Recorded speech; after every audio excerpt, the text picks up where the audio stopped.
Yo, what's good? Underworld Society, Underworld Class, here with another interview. Here with my boy Dwiz. Yes, sir. Man here. Alright. Let the people know your age, where you from, and what you do. So my government's Edwin Charles, best known as Dwiz Cash. So I got Charles Embroidery. So that's why I gave y'all my government, because I go by my government regardless. I wanted to create a professional type setting for my business. That's why I named it after my last name. And what I'm doing as far as embroidery art, I don't try to focus on saying I'm a designer. I love to make patches and focus on embroidery patches, but I love to say embroidery art because I don't know what the final product will be until it's done. So I just put the art out there. It might end up on a piece of fabric, it might end up in a frame, it might end up in a book, it might end up on some jeans, it might end up on a jacket, it might end up on a hat. Sky's the limit. Hey, I'm from Boston, Mass, born and raised in Boston, Mass. I grew up out here. I grew up all over Boston, mostly Dorchester. I grew up in Roxbury. I lived in Mattapan, Hyde Park. I grew up all over Boston. As an infant, I did some time in Canada, Montreal. I was out there for maybe like a year or two when I was an infant. I don't really remember. French was really my first main language, but when I came back to the States, I forgot French and just hopped right back into English. But like, I was mainly born and raised in Boston, Mass. Any designers that you are inspired by, or that you looked up to growing up? Well, I never really questioned designers until I became a designer. So I didn't really understand the life of doing research and really finding out who's behind the name and how did the name originate. So I really can't say I truly had inspiring designers growing up. I knew Dapper Dan was one of them because I heard of his story very early on in the years, but I didn't find out about Basquiat until like later on in rap, and like I said, I didn't research him when I heard about his name through rap. It was when I started getting into the art world that I looked for him as a big motivation and inspiration, but that was until my later years in life. So I would say mostly the people that just gave me a sense of wanting to have a sense of fashion. So just like a lot of my friends and family that I looked up to in the way that they dressed and the brands that they named or the way they put stuff together. So nobody, well, a lot of rappers, like actors, people I looked up to like Smokey and, well, that's Chris Tucker, a lot of characters. So you was never into like, the 90s, like them independent urban brands, Mecca, I definitely academics, was. I definitely was. Those, they were still expensive though. So you're right. I do remember FUBU. FUBU was for us, by us. So that definitely hit hard. So yeah, FUBU, I did definitely know who the designers were for that. So like, I forgot about the genre that we were really messing with. Academics, Fat Farm, Rockaway, Mecca, like you said, and Nietzsche. All them brands was fire to me too. Yeah, you're right. Shit. But even those jeans was going for 80, 100 back then. Still, like that was a lot to pay for a pair of jeans or a shirt. You know, polo. I remember I bought a nice polo shirt for like $70. I wore that shirt for like 3 months straight in high school, just cause that was like one of the most expensive shirts I bought. Yeah, man. That's what really I think got me into designing, cause I had a lot of hand-me-downs, a lot of stuff that I couldn't afford that I wanted or felt a certain type way, and I got a chance now to just make my own way. You know, it's like even if I'm wearing something that I didn't make, people knowing that I make clothes, they might be fascinated and be like, "Yo, you made that?" So I take that as a compliment, just people knowing my abilities, and just even if it's not me, they could think it's me. How do you describe your style as far as fashion goes? My style, there is no description to my style. I got a unorthodox, it's a contradicting, hypocritical type of style. You know, my mistakes is my niche. My mistakes is my perfection. Make sense? If it doesn't, it's not supposed to. So that's my style right there. It's just whatever I feel is free. It's definitely freestyle. There's no blueprint. There's no layout. It's just all premeditation, no matter how long it takes, and then it finally comes out one day, and then boom. It might be half finished, it might be finished, it might be the beginning, but it's just all free at a high cost. So I have to dress myself like every day, so I'm always gonna try to make my fashion a unique statement. So 10 years from now, I feel like people will be looking back at things that I did a decade before, and I'll be like, yeah, y'all just caught up. I already did that.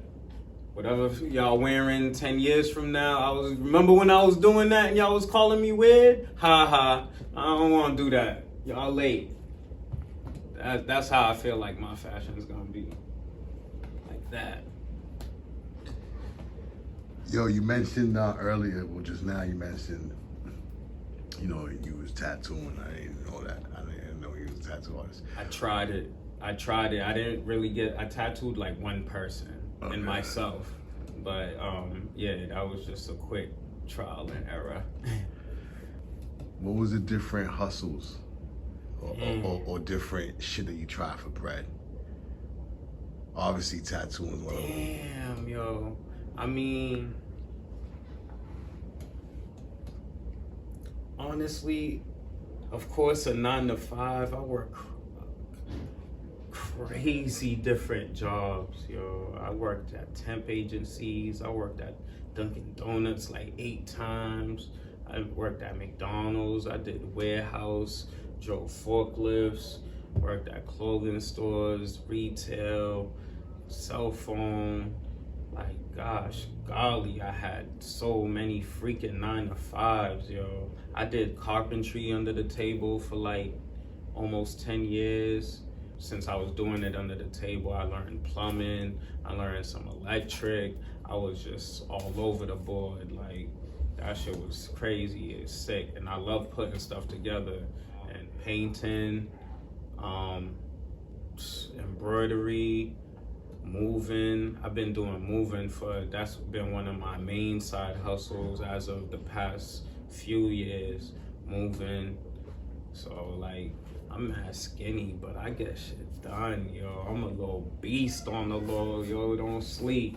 So I do staging, stage handling, as far as stage handling, I've been doing that for more than a few years also.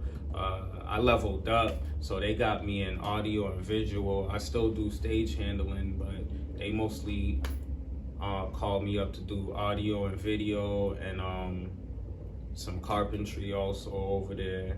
And so like, yeah, staging is ill too. I really like that, putting stuff together and taking stuff apart, demolition and stuff. I like getting my hands dirty. Yo, bro, babysit. I done did a lot of shit, bro. I don't got no kids, but I got like 10 god kids, bro. And before that, I've been babysitting. Like I'm a cobbler.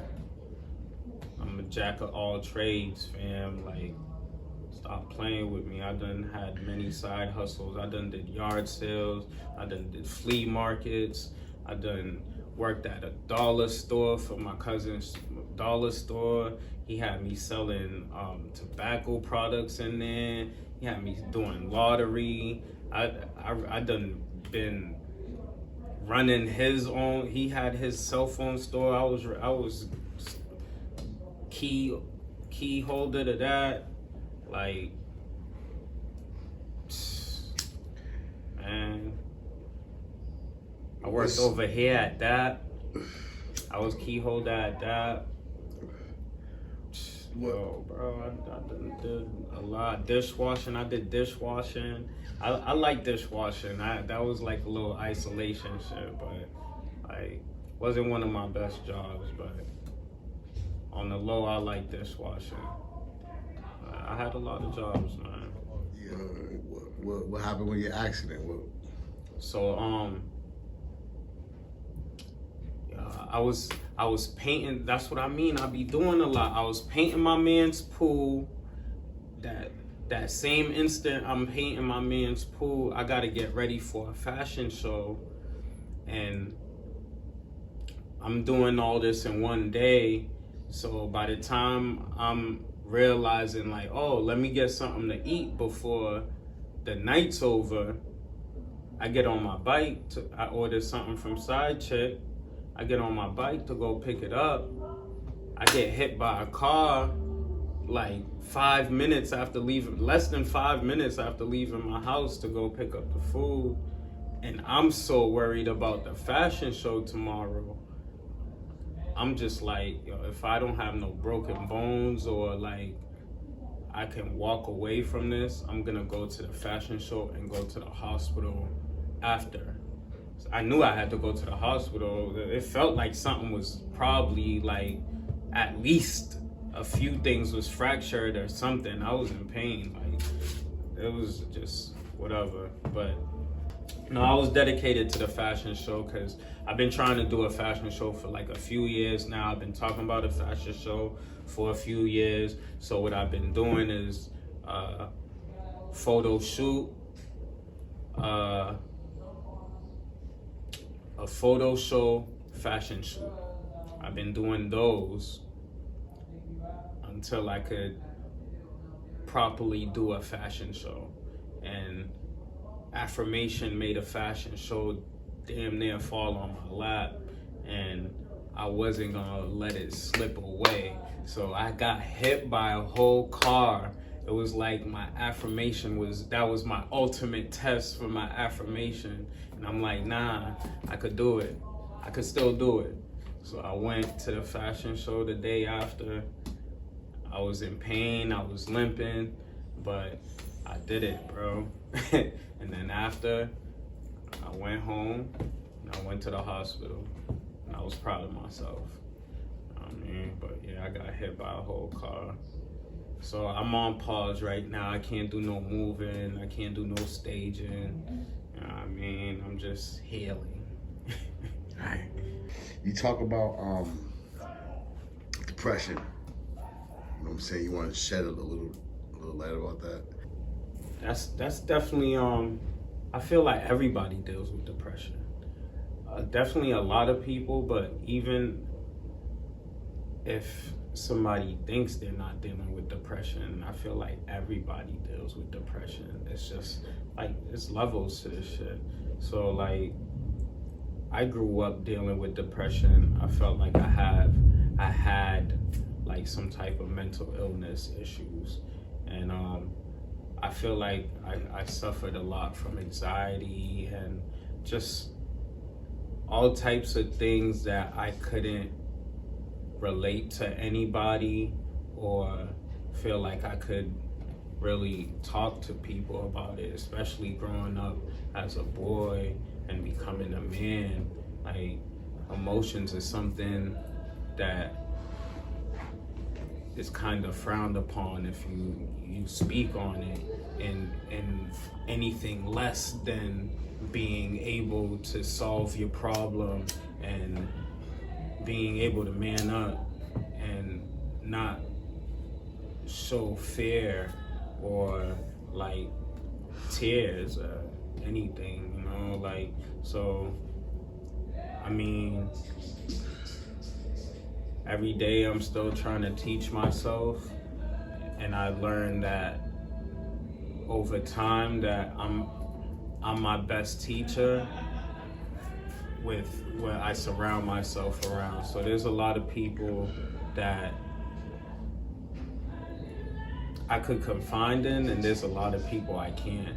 So it's just a roll of the dice sometimes. It's a lot of talking to myself, which I know a lot of people say that's crazy. But like I said, I did carpentry too, so I had to solve a lot of stuff talking to myself, figuring out how to put stuff together.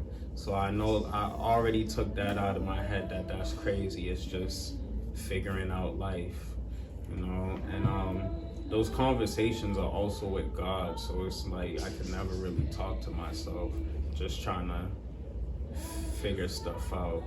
But depression is real, you know. People are suicidal, and that's the realest. Like, I can't imagine trying to hold my head underwater until I can't breathe without trying to come up for a gas of air or jumping over a bridge, or, you know. But like, it's hard to communicate with people nowadays because it's hard to understand a lot of the individual brains that you have to deal with. We're all taught in a room where everybody has to get it all at once with the same lesson. And people don't work like that. That's just not how people work. And we're forced to work like that. So when we're forced to figure it out, we all have to figure it out the same way, or you're crazy. So not only are you a fashion designer, you're also a rap artist, right? I mean, I wouldn't consider myself a rap artist. I definitely consider myself a poet. And a lot of people say that rappers are poets. So I definitely claim the title poet before anything. I mean, I love to rap. I love to freestyle. I play around. You know, I have a lot of local people that I look up to. Shout out to Cuda Records. Shout out Put It On the List. Stunt City. Those are definitely some close circle people that my go-tos on some just some real hard Boston music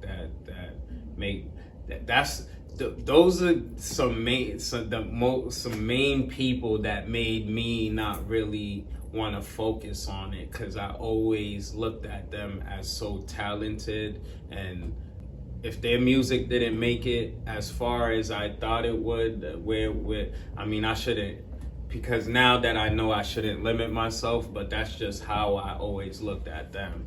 But now I'm definitely trying to be one of my own favorites. But Stunt City, E. Telly, Juggernaut, Q Breath, Diogen. Shout out the whole Pangea fam. Cousin Stiz. Got Wally Sparks go crazy. Wally Sparks got like 1,000 mixtapes, yo. I fuck with Wally Sparks. I remember back in the day, I used to see his shit on. He used to have that program. Bro, he go crazy. It was on BNN, right? Yeah. Yeah. I forgot he had the show too. He did. Yo, Wally Sparks. I feel like he is too underrated for the cult. Like, he did a lot for the culture, yo. Like, he has, I don't want to say too much music, but he has a lot of music, bro. And he be spitting, bro. Like, I feel like he's underrated. Like, he put on for mass. Shout out Wally Sparks, and he reps Cambridge hard. Like, shout him out. Salute. You know what I mean? Like, but Reem Scully, I fuck with Reem Scully hard. Shout out Zoe, Reem Scully. Reem Scully go crazy, yo. That boy be spitting that fire. I got so much local heat out here. I need to start something, yo, like raw raps or something, just from the people I know out here that go crazy. You got Phoenix. Phoenix go freestyle ham for hours. People that I met here. Buddha gave me opportunity to record. I mean, shout out Loophole. I know a lot of people out here that I look up to that made me wanna, and not only that made me wanna like step my game up, but made me feel like, yo, that's just fire, yo. DNA done been hitting me up like, yo, Dwiz, you need to hit the studio, and that's a lot to me because I've been trying to record with these people for like for decades. I mean, but like, I got a couple bars. I'll spit something. I'll be saying something like, I got a lot on my mind and I need to talk to Jesus even more on my chest, so I steady smoking reefer. The pain that I felt I could never explain. These other niggas would have been jumped in front of a train, cause the pain that I felt I could never express, but I chose the food that I ate before I digest. Ooh, okay. Said something like, it's hard out here for a pimp trying to pay the rent, too legit to quit, flip the script, MC Hammer figures going broke the rich the broke, spent it with my niggas, I don't need a bitch, they all witches, trying to get my riches, I don't need a bitch, they all glitches, fucking with my digits, running like a horse, no fatigue when I run the scrimmage. Young black Haitian entrepreneur, living legal, not trying to kick doors. I need mines, I ain't trying to take yours. I've been grinding, I ain't trying to live poor. I recall trying to pick up them whores. I recall trying to stick up them stores, trying to be a pimp, taking over strips, having your favorite stripper being our bitch. Rewind in your recliner, cause these rhymes should have you grind harder. I eat bars like a popsicle. My frost is a light drizzle. I handle cars like I'm Gambit. There's no need for the gambling. Bicycle like I'm backpedaling. The freestyle, my life's earning. That's two meanings like two cycles in rotation. Trust no one in the making. I'm hustling it till I'm your favorite. I'm struggling and I really hate it. Trey songs, I just gotta make it. I just wanna be successful. I mean, shit like that. Alright, let's go. So my handle, you can find me on Facebook, Edwin Charles. It's embroidery Edwin Charles. Embroidery Edwin Charles. And on IG, you can find me at Dwiz Cash. That's a private page. My public page is Charles Embroidery. Charles Embroidery on IG is my public page. Definitely find me on there. Hit me up. I got some patches for sale. I be trying to load up my stories as much just to keep people updated on my little personal stuff that I be doing, flashbacks, or even me spitting, me acting stupid, just living my life, you know, being funny, whatever entertains me or I think might entertain people. Yeah, Charles Embroidery, IG, Embroidery Edwin Charles on Facebook.